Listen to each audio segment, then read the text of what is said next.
Le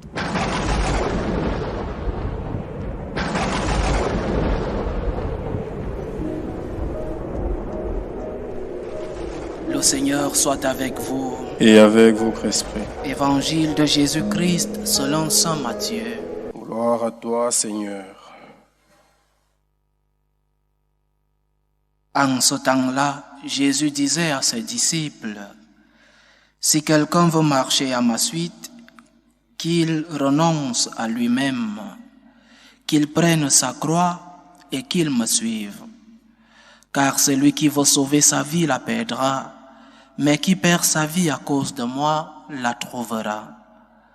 Quel avantage en effet un homme aura-t-il à gagner le monde entier si c'est au prix de sa vie? Et que pourra-t-il donner en échange de sa vie? Car le Fils de l'homme va venir avec ses anges dans la gloire de son Père. Alors il rendra à chacun selon sa conduite. Amen, je vous le dis, parmi ceux qui sont ici, certains ne connaîtront pas la mort avant d'avoir vu le Fils de l'homme venir dans son règne. Acclamons la parole de Dieu. Louange à toi, Seigneur Jésus. Ces derniers jours, le calendrier liturgique nous fait grâce de célébrer une série de saints, un après l'autre. Et nous célébrons aujourd'hui la mémoire de Sainte Claire d'Assise, celle-là qui a accompagné Saint François d'Assise depuis le début de la fondation de cette nouvelle institution. Et pour nous, les franciscains de Marie, c'est une fête importante avec celle de Saint François d'Assise. Sainte Claire, entre autres qualités qu'elle avait, elle était fidèle à Saint François d'Assise. Fidélité dans les moments de majeur doute de la peur de Saint François, quand Saint François est entré dans cette crise, quand il croyait qu'il n'était pas à mesure d'accomplir ce que le Seigneur lui demandait. Sainte Claire était là pour l'accompagner. Elle a toujours cru en lui, elle a toujours cru en ce que le Seigneur voulait pour le saint. Mais je crois que la qualité qui est au-dessus de toutes ces qualités, c'est son option radicale pour Dieu. Et c'est peut-être pour cela qu'elle s'est faite religieuse cloîtrée, être tout le temps en compagnie du Seigneur qui était son divin époux. Et ceci, même dans une époque où la tentation pouvait être celle de faire croire que le plus important dans cette nouvelle institution, ces franciscains qui naissaient, la tentation c'était de croire que la pauvreté était le plus important ou prendre soin des pauvres.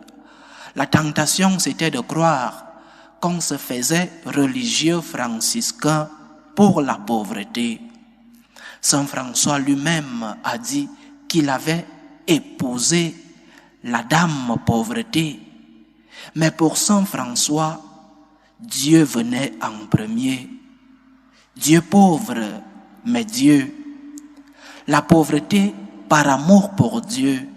Et Sainte Claire l'a très bien compris lorsqu'elle a fui sa maison dans la nuit et se présenta devant le petit ermitage que les premiers compagnons de Saint François avaient déjà construit dans la vallée d'Assise, la Portioncule. Lorsqu'elle se présenta, Saint François l'a reçue, mais lui a posé une question, la question fondamentale de sa vocation. Saint François lui demande, « Qu'es-tu venu chercher ici ?» Et la réponse de Sainte Claire, une réponse claire comme son nom même, une réponse qui n'a pas d'ambiguïté, une réponse qui venait inspirée du ciel. Elle répond. Elle pouvait répondre, je viens chercher la pauvreté. Elle pouvait répondre, je viens chercher une institution où je peux servir les pauvres. Non, elle répond, je suis venu chercher Dieu. Dieu est tout. Dieu est le plus important. Et je crois que cela doit mettre les choses au clair, surtout dans notre époque, surtout dans notre Église. Si nous n'avons pas Dieu comme le premier, pas comme une chose secondaire, pas comme quelque chose qui est dans les nuages, si nous ne considérons pas que Dieu doit occuper la première place dans notre vie, alors nous ne sommes pas catholiques. Il faut dire les choses comme ça. Si Dieu n'occupe pas la place qu'il mérite, la place qu'il a le droit d'occuper dans notre vie, alors nous sommes de faux chrétiens, nous sommes des faux disciples du Christ. Parce que le Christ lui-même nous a enseigné que celui qui devait occuper la première place dans notre vie, c'est Dieu lui-même. Et ceci vaut pour les personnes, pour moi. Qu'est-ce qui est le plus important dans ma vie? Ceci vaut pour nos familles. Dans ma famille, Dieu occupe-t-il le centre de la vie de la famille? Et ceci vaut dans l'Église. Dieu est-il le premier dans notre Église? Dieu occupe-t-il la première place dans notre Église? Un Dieu, bien sûr, qui n'est pas désincarné. Un Dieu qui ne vit pas dans les nuages. Non, un Dieu qui vit avec nous, un Dieu qui s'est fait chair, un Dieu qui nous accompagne, un Dieu qui est présent dans le prochain. Dieu qui est présent dans ce prochain qui souffre. Dieu qui est présent dans ce prochain qui est déjà né ou dans ce prochain qui est encore dans le ventre de sa mère. Dieu y est présent. Dieu est présent dans ce prochain qui a besoin d'aide. Parce que nous ne pouvons pas aimer un Dieu que nous ne voyons pas si nous n'arrivons pas à aimer ce prochain que nous voyons, nous dit Saint Jacques. Mais Dieu en premier, Dieu doit occuper la première place dans nos vies, la première place dans nos cœurs. Si nous enlevons cette place à Dieu, nous allons remplir avec d'autres choses. Si Dieu n'occupe pas la première place dans ma vie, alors autre chose viendra occuper cette place, parce que la nature a horreur du vide. Où il y a un vide, la nature veut le combler.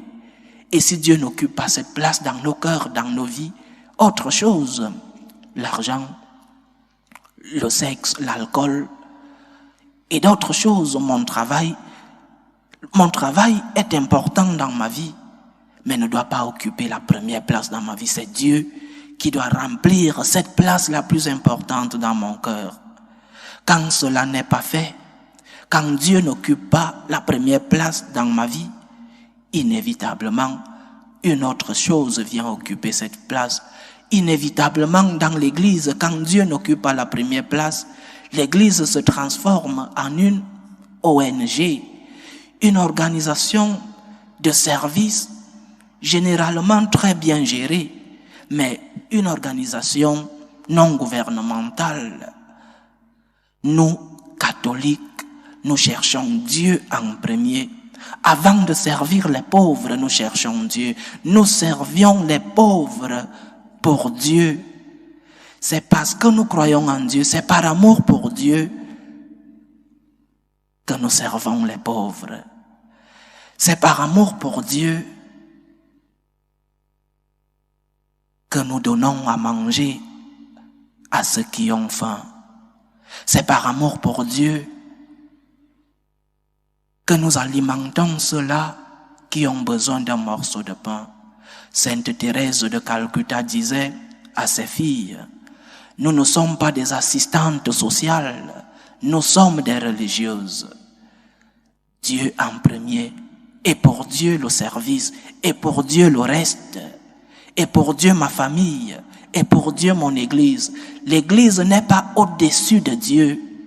Dieu d'abord, et ensuite son Église. Par amour pour Dieu, l'Église transmet le message. Par amour pour Dieu, les moines cloîtrés se sont fait enfermer. Par amour pour Dieu, ceux qui sont dans des services de charité, prêtement aux malades, aux affamés. Mais Dieu en premier, qu'es-tu venu chercher? Que cherches-tu? Qu'est-ce que je cherche dans ma vie? Qu'est-ce qui occupe la première place dans mon cœur? Dieu, je cherche Dieu. Je suis un pécheur, oui, mais un pécheur qui cherche Dieu, un pécheur qui est en permanente conversion parce qu'il est à la recherche de son Dieu. Dieu au-dessus de tout. Mettre Dieu à la première place de nos vies. Cherchez le règne de Dieu et sa justice, et tout le reste vous sera accordé, nous a dit le Seigneur. Que le Seigneur nous aide par l'intercession de Sainte Claire à le chercher en premier. Que cherches-tu? Que la réponse soit aussi claire que celle de la Sainte que nous célébrons aujourd'hui. Je cherche Dieu. Je veux que Dieu soit le premier dans ma vie. Je veux que Dieu occupe la première place dans ma vie. Loué soit Jésus-Christ. À jamais.